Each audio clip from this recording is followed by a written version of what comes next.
Yeah, so it's actually a great question. There's not necessarily a minimum viable HIPAA, but you do have to keep in mind that there's really no such thing as 100% HIPAA compliance, period, right? There's always going to be things that you need to address. There's always going to be ways that you could be further, let's say, complying with the different rules, things that you might need to implement.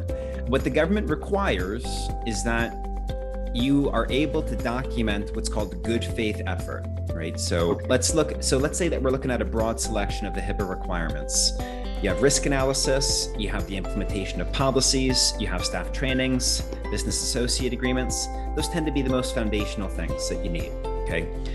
It's not that you need to have 100% of all of those things fully implemented before you can say that you're HIPAA compliant or before you roll out your platform.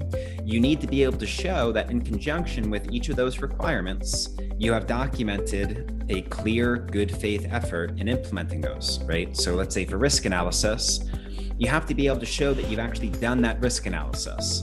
Whether or not all of the gaps were completely remediated, they might not be. That might take some time. You have to be able to show that you've implemented clear policies. Have all of those policies been fully operationalized? Maybe not, right? At least you're showing that you're making that good faith effort and getting everything done, right? And year over year, that documentation just becomes clearer and clearer, right? Because as long as you're making those continuing efforts and continuing to document those things, you get closer and closer to where you need to be. That's really what the government wants to see, that it's a matter of being able to have clearly documented good faith effort. So not necessarily, let's say, the minimum viable, but it is, here is what the law requires, and here's what we've done so far to address these requirements in terms of documenting those efforts. It's a continuous process, right? To the government, this is not like a one and done type of a thing where you do this and then you're finished. That's why that risk analysis has to be done annually, right? To the government, this is an ongoing process of continuing a culture of compliance really within your company.